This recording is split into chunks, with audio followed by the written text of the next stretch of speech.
Volver a vivir, capítulo 7, de Bárbara Cartland. Entonces, como una presa que se revienta ante la fuerza de un torrente, empezó a hablar. No se dio cuenta de lo que decía o cómo expresaba sus ideas. Ni siquiera estaba pensando en voz alta. Estaba solo dando forma articulada a toda la desventura que había sufrido en los últimos meses.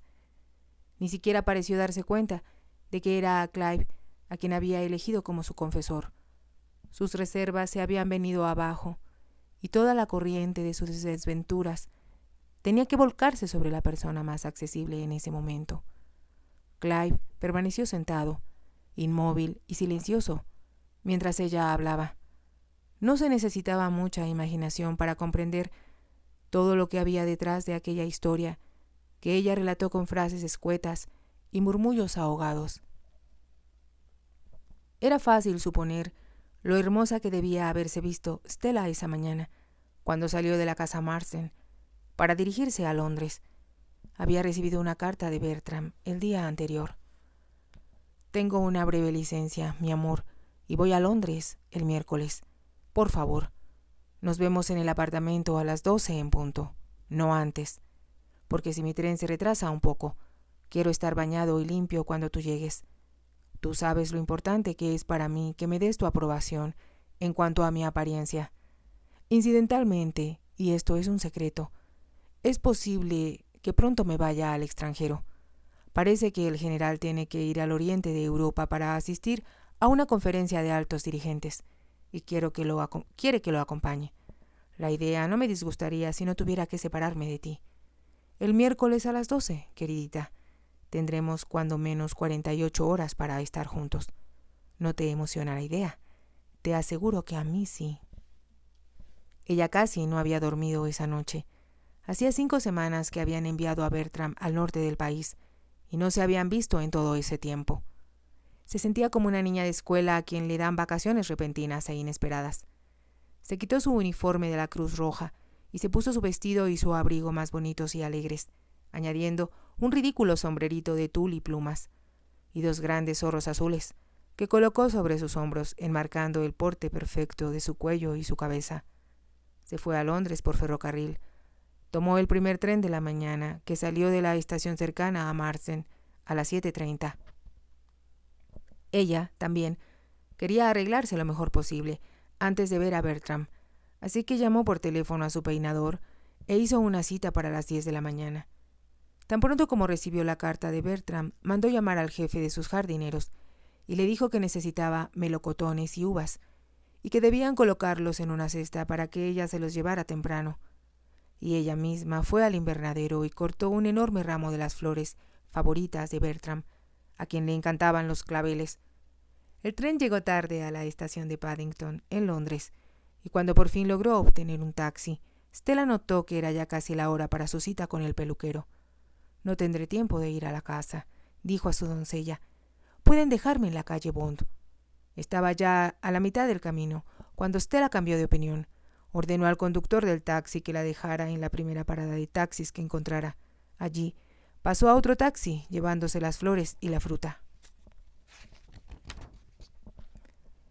Disponía de 10 minutos antes de su cita, así que decidió ir al apartamento de Bertram para colocar las flores en agua y que las encontrara al llegar, así como la fruta arreglada en una fuente sobre la mesa del comedor. Pensó también que le escribiría una nota de bienvenida, poniendo en papel las palabras de amor que ella misma le diría cuando se vieran en unas cuantas horas más. Cuando llegó al edificio donde estaba el apartamento de Bertram, ordenó al conductor del taxi que la esperara. Entonces subió al elevador que la llevó al 6º piso. Habían seleccionado un apartamento en lo alto porque Bertram decía que necesitaba aire que respirar. El elevador se detuvo en el último piso y Stella bajó. «No me tardaré», pensó. Sin embargo, debí haber hecho mi cita con Antoine media hora más tarde.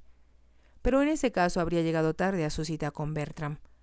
Sacó la llave del apartamento de su bolso de mano, la insertó en la cerradura, dio vuelta a ella y abrió la puerta. Fue en ese momento que oyó voces. Por un momento se quedó demasiado sorprendida para hacer otra cosa que pensar que alguien se había metido al apartamento de Bertram por equivocación, pero entonces lo oyó hablar a él. Bertram había vuelto ya. Su corazón dio un vuelco de gusto, pero en ese momento comprendió que estaba hablando con alguien y ella contuvo el primer impulso que había sentido de gritar su nombre y decirle, a gritos también, que ya estaba allí. «Te estás tardando demasiado», decía Bertram. «Date prisa, que me muero de hambre». Se escuchó una carcajada y Stella comprendió que provenía de la pequeña cocina del apartamento. «No te impacientes, niño», contestó la voz de una mujer. «Tu desayuno aún no está listo. Además, yo nunca he sido buena cocinera». «Todas las mujeres deben ser buenas cocineras», contestó Bertram. Stella comprendió ahora que él estaba hablando desde el dormitorio. Sí, ¿cómo no? Stella se quedó inmóvil, petrificada. Los claveles que llevaba en el brazo cayeron silenciosos al piso. «¿Cuánto tiempo vas a tardar?». Era la voz de Bertram de nuevo, llamando desde el dormitorio. Era una voz alegre y risueña, como la que llegó un momento después de la cocina. «Si no te portas bien, no te llevaré el desayuno a la cama. Además, si no preparé antes el desayuno, la culpa es tuya, como bien lo sabes». «Y tú no tuviste nada que ver en el asunto, supongo». «Nada, en absoluto, desde luego. Yo solo hice lo que tú querías. Si no tuviera tanta pereza, me levantaría para darte una buena azotaina». «Bueno, tendrás oportunidad de hacerlo en un momento. El desayuno está listo, milord». Stella se recobró con un repentino estremecimiento. Se dio cuenta de su posición. Estaba escuchando lo que no debía. Desde el vestíbulo sumido en la oscuridad, sentía un frío intenso y estaba temblando. Salió. Cerró la puerta tras ella casi en silencio. Se apoyó contra ella un momento y ocultó la cara entre las manos. No podía pensar, se quedó inmóvil, preguntándose por qué no la invadía en ese momento un misericordioso olvido. Corrió hacia el elevador, bajó y volvió al taxi que le esperaba. «A la estación de Paddington, por favor», pidió. Permaneció sentada en la estación, esperando el próximo tren que la llevaría de regreso a casa. No recordó llamar por teléfono a su doncella a Londres hasta esa noche. La pobre mujer había estado muy preocupada, pensando que algo le había sucedido. Ella no podía pensar en nada, ni recordar nada, más que las risas y las alegres voces que había oído en el apartamento. Después de eso, todo lo demás había perdido importancia. Era como si ella hubiera muerto. Lo único que deseaba era eso, morir, estar muerta y en paz con ella misma. Bertram debió comprender que había estado allí tan pronto como encontró la cesta de frutas y las flores de la casa Marsden. No fue difícil para él adivinar con exactitud lo que había sucedido. La llamó por teléfono, pero ella se negó a hablar con él. Le escribió apasionadas cartas implorando su perdón, suplicándole que comprendiera. «Sé razonable», le decía. «Tú esperabas demasiado de mí. Te he amado por mucho tiempo. Si te fallé, fue solo porque soy un hombre». Al leer esta carta, Stella recordó las palabras de Philip. «Nunca esperes de la gente más de lo que la gente es capaz de dar». Ella había esperado demasiado y se había llevado una desilusión, pero no podía resucitar lo que había muerto dentro de su corazón. Leyó las cartas de Bertram y sus juramentos de amor con una sensación de profunda desventura. Sabía muy bien que le era imposible perdonarlo u olvidar lo que había sucedido. Si él hubiera tenido una amante en cualquier parte, tal vez habría sido diferente. Pero en el apartamento, que había representado algo tan importante en su vida, en su propia habitación, era algo que no podía perdonarle jamás. Sintió que no podía seguir viviendo en la casa Marsden, haciendo las mismas cosas que había estado haciendo desde el principio de la guerra, desempeñando su papel de comandante de la Cruz Roja local, de castellana de las grandes propiedades de Philip. Alguien habló sobre la necesidad de personal que había en una fábrica cercana, y ella decidió ir de incógnito. Dio un nombre falso y empezó a trabajar como aprendiz. La explosión provocada por la bomba destruyó su anonimato. «¿No se da cuenta?», preguntó a Clive ahora. «¿Que debo irme de aquí? ¿Que debo escapar? Usted me ha regresado al tipo de vida que siempre viví, a una vida tan llena de recuerdos de Bertram y de Philip, que es una agonía. Esta gente sabe, todos saben lo que Bertram significó para mí. Imagino lo que estarán diciendo. Y yo he terminado con todos ellos, para siempre». Se aferró a la mano de Clive con tanta fuerza que sus uñas se hundieron en ella. «Odio mi dinero. exclamó con vehemencia. Lo odio con toda mi alma. Ahora me paso las noches en vela preguntándome si Bertram me habría amado si yo no hubiera tenido dinero. Nunca lo sabré. Solo de una cosa estoy segura. Él jamás se hubiera casado conmigo si yo no hubiera sido rica.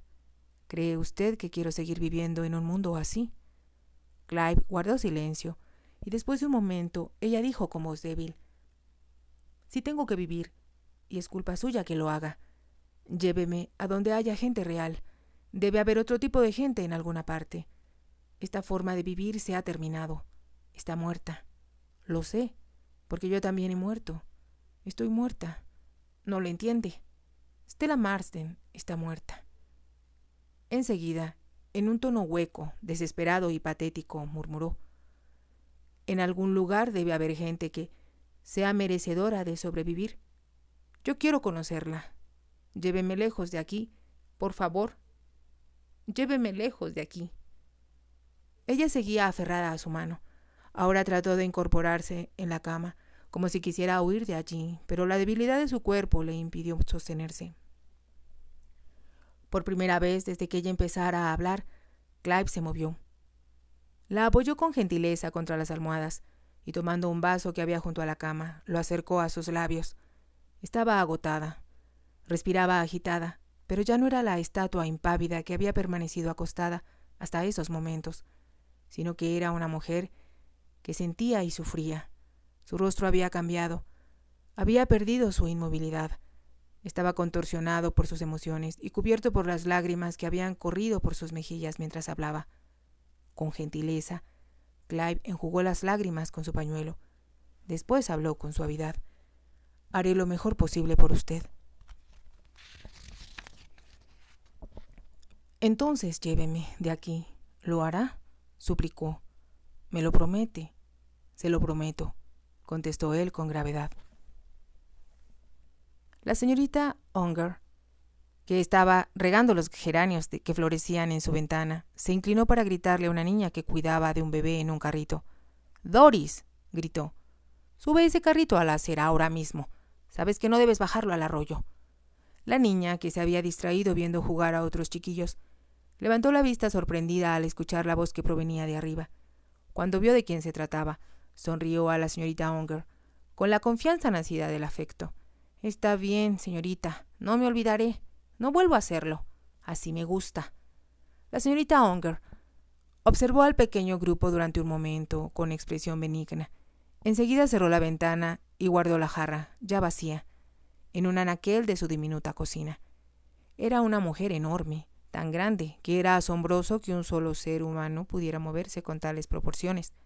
La gente del barrio decía que tenía cerca de 80 años y que se mantenía joven y activa gracias a los ejercicios yogi o a la magia negra. La señorita Unger no negaba ni confirmaba lo que se decía de ella. En todos sentidos era poco comunicativa, excepto en lo que se refería al bienestar de uno de sus pacientes. Se dirigió hacia la salita y se quedó un momento pensativa, moviendo de forma instintiva sus dedos para ejercitarlos, ya que sabía lo importante que su agilidad era para una masajista. Sus manos eran muy pequeñas, en proporción de su cuerpo. Parecían manos de niña y nadie hubiera podido adivinar la fuerza que tenían. Mientras esperaba, sonó el timbre de la puerta. Ella se volvió con rapidez hacia el frente de la casa, como si hubiera estado esperando a alguien. Cruzó el pequeño vestíbulo y abrió la puerta con un suspiro de satisfacción. «Pase», dijo. «Lo estaba esperando».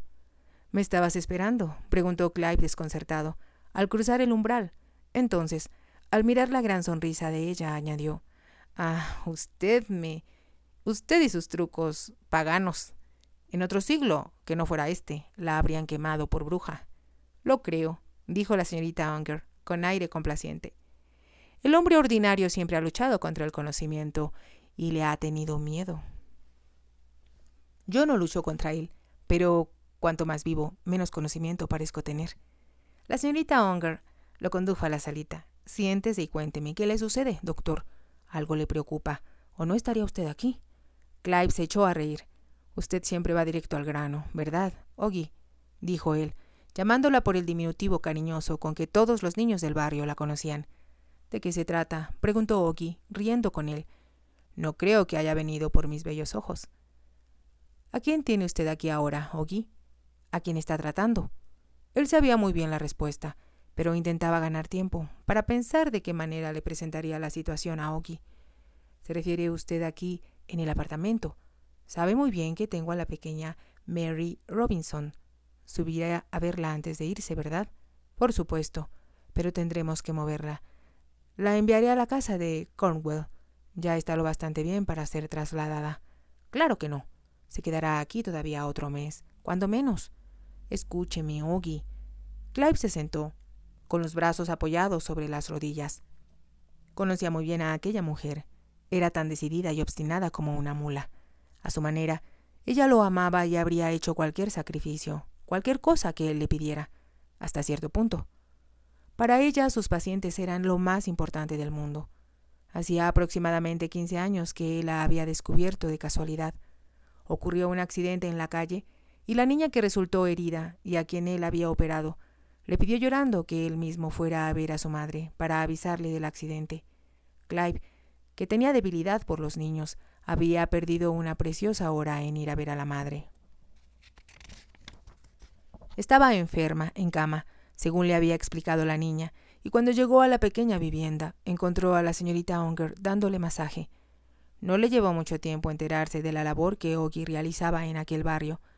Él había usado cuanto poder de persuasión poseía para cambiarla a un lugar más cercano al hospital, con el fin de que atendiera a sus pacientes. Ella se había reído de él. «Mi trabajo está aquí», le dijo, «y yo tengo tantos pacientes como puedo atender. ¿Por qué voy a cambiarme y por qué voy a atender a desconocidos cuando puedo ayudar a mis amigos?» Nada la hizo cambiar de opinión, y fue Clive quien capituló y se vio obligado a enviarle sus pacientes. Prácticamente había tenido que arrodillarse para lograr que los aceptara, pero los niños fueron quienes terminaron por conquistarla. Los niños que él pensaba que debían ser tratados por la señorita Unger tuvieron que ser instalados en casas muy modestas con instalaciones inadecuadas. Él había pensado llevarla al hospital a dar sus tratamientos, pero tuvo que desistir de la idea. En primer lugar, ella no quería ir.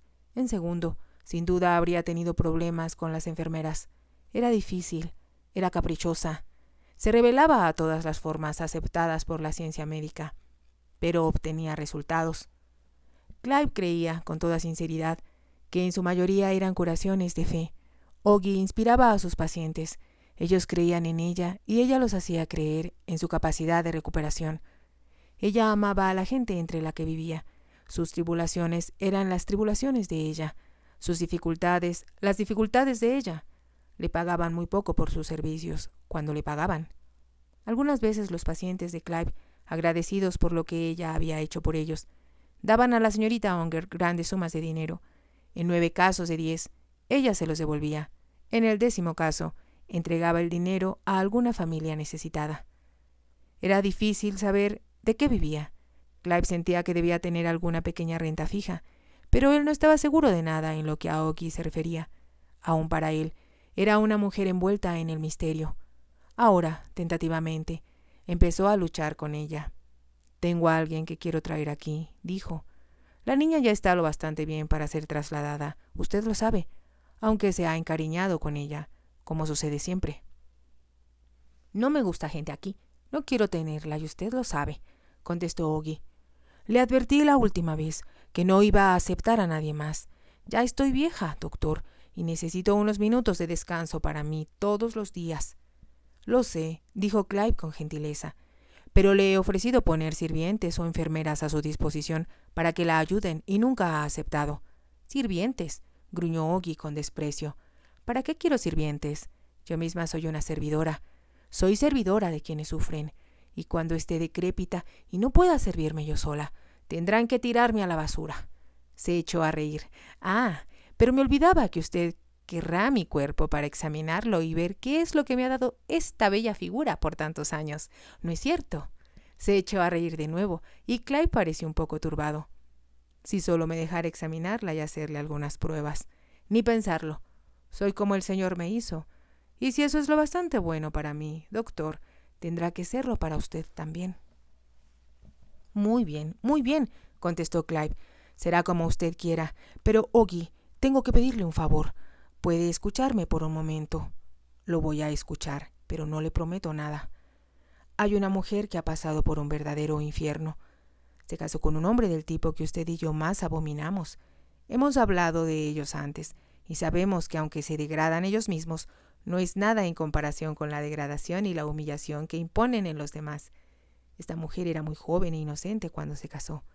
Su voz se hizo más profunda al añadir. Posteriormente se enamoró, y cuando su marido murió, se ilusionó con la idea de casarse otra vez. El hombre le fue infiel, y la impresión que le produjo descubrirlo la hizo querer escapar de la vida vacía que había llevado por tanto tiempo. Se fue a trabajar a una fábrica. Tenía 2 días allí, cuando cayó una bomba. Hubo una explosión y ella salió malherida, muy malherida. Clive entró en todos los detalles médicos del caso, y Oggy asintió con la cabeza para reconocer que comprendía de qué se trataba.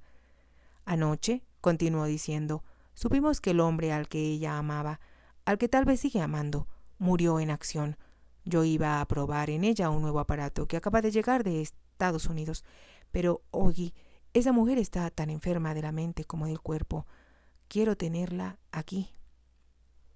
Si te ha gustado, te invito a que te suscribas, a que me regales un me gusta y actives la campanita para que puedas seguir escuchando esta historia y muchas más. Gracias.